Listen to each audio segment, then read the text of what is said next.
দুর্বল পুলিশি ব্যবস্থা উদয়পুর শহরকে নিরাপত্তাহীনতায় ফেলে দিয়েছে। কোথাও মানুষের বাড়িঘর, আবার কোথাও সরকারি বিদ্যালয় চোরেদের থাবা থেকে রক্ষা করা যাচ্ছে না। রাধাকিশোরপুর থানার পুলিশের টহলদারি এতটাই দুর্বল করেছে গোটা উদয়পুর শহরকে, তার সুফল পেয়ে যাচ্ছে চোরের দল। রবিবার গভীর রাতে উদয়পুর পৌর পরিষদের 11 নং ওয়ার্ডের অমরসাগর পশ্চিম পাড় এলাকার আম্বেদকর স্মৃতি অঙ্গনওয়াড়ি কেন্দ্রে চোরের দল বারান্দার টিন খুলে রান্নাঘরে প্রবেশ করে এলপিজি গ্যাস সিলিন্ডার নিয়ে যায়। এই ঘটনাটি সোমবার সকালে আম্বেদকর স্মৃতি অঙ্গনওয়াড়ি কেন্দ্রে এসে দেখতে পান অঙ্গনওয়াড়ি কেন্দ্রের দিদিমণিরা।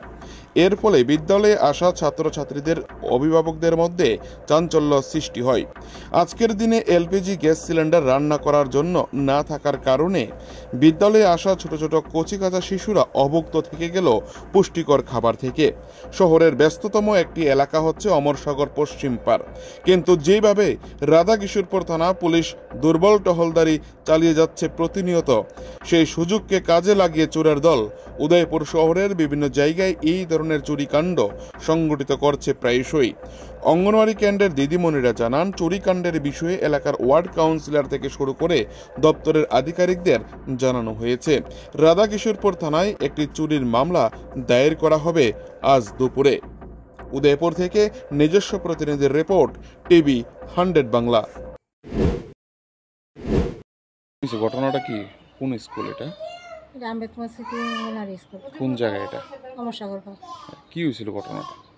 সকালে তো আমি স্কুল আইসি, স্কুল আয়া সেটা দরজা খুলে যথারীতি সব ঢুকিয়া তারপরে রান্নাঘরে যাইতেছি, সেটা দিলে রান্নাঘরের দরজা ভাঙা আর এই দরজা খোলা দেখে তারপরে আমি ভিতরে ঢুকিয়ে দিই গ্যাস সিলিন্ডার নাই। তারপরে দেখি গিয়ে সবসময় ওইদিকে টিন টুন ভাঙিয়া মনে হয় চুরি হয়েছে। আচ্ছা, হ্যাঁ। থানাত কি জানাইছেন? রাধাকিশোরপুর থানা? না, জানাইছি না, এখন জিডি এন্ট্রি করবো আমরা। এখন স্কুল থেকে করবেন আপনারা? হ্যাঁ, স্কুল থেকে জিডি। আগে কোনো সময় চুরি হয়েছিল না এবারে প্রথম এই ধরনের? না, এইবারে প্রথম। আপনাদের কোনো আধিকারিককে কি কোনো হয়েছে জানানো? আমরা সিডিপি ম্যাডামরে জানাইছি, আমরা সুপারভাইজারে জানাইছি, আমরা কাউন্সিলরে জানাইছি, আশেপাশের মানে বুথ প্রেসিডেন্ট সবাই জানাইছি, পাড়ার এলাকার সবাই জানাইছি।